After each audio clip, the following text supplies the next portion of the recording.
papasakoti, kaip viskas prasidėjo, kūrybinis kelias jūsų gyvenime, kiekvieno atskirai.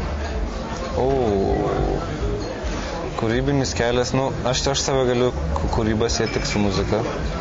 Tai būtent muzikos, atsimenu, kažkada pavydėjau savo sesiai, kad jinai lankė 2 mokyklas, o aš nei vienos dar nelankiau.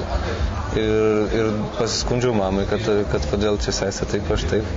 Ir mane nuvedė į Dvariono mokyklą muzikos, kai man buvo dar 5 metai tik tai, nes paprasta mokykla nelabai leido dar. Ir ten aš pradėjau, po to mane ten paliko ir 1 klasė, ir 3, nes buvau per silpnas, per mažas. Kažkada, nežinau, gal kokiai 5 klasiai tėvas kažkodėl sugalvojo, kad man visai reikėtų trombonų pabandyti groti. Davė man tą trombonų. Iš pradžių nesisekė, kaip visą laiką. Kažkokios buvo atrankos, ten jų nepraėjau. O po to kažkaip pradėjo sektis netikėtai.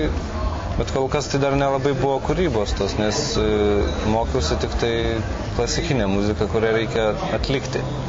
Ir man biškai po to, kai, nežinau, kokių 15-16 metų pradėjo tas nepatik, kad muzikantas ir jis tik atlieka. Mato notas ir ten galėtų būti parašyta bet kokia nesąmonė ir vis tiek jis tai atlikti. Ir aš pagalvojau, kodėl aš negaliu atlikti būtent ko nors, ko aš pats norėčiau atlikti. Ir tada pradėjom ten, aišku, su draugais labai elementariai, ten labai dabar net gėda būtų prisiminti, bet vis tiek kažką pradėjom kurti.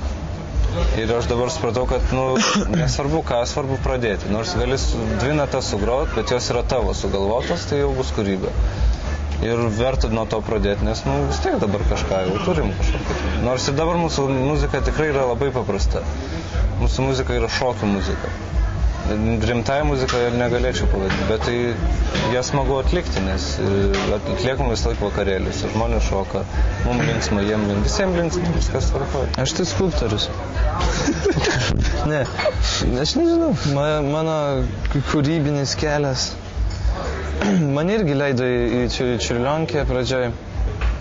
Paskui aš ten buvau išmestas per stojimus, nes bandžiau stoti dailės skyrių, neįstojau. Tada vėliau dar į Dvarionkę lankiau, vėlgi buvau išmestas, dar kelios mokyklos, bet, atsiprašau, nesiečiau to būtent su kažkokia kūrybinė. Aš manau, kad visą laiką pas mane galvoj sukosi ten, ar vaidinti tėvam, ar paišyti, ar... Buvau labai kūrybingas vaikas kažkada. O muzika, jo, aš dėkingas tėvam. Gal aš būčiau ir pats kaip nors užsiėmęs, nes kai išėjau iš Čiurlionkės, aš negalėjau pagalvoti apie muziką. Vėliau man sugrįžo visiškai netikėtai kitų, aš buvau chorvedys ir grojau klep, dabar groju būgnais, kas visai pasikeitė. Dabar norėčiau groti klep.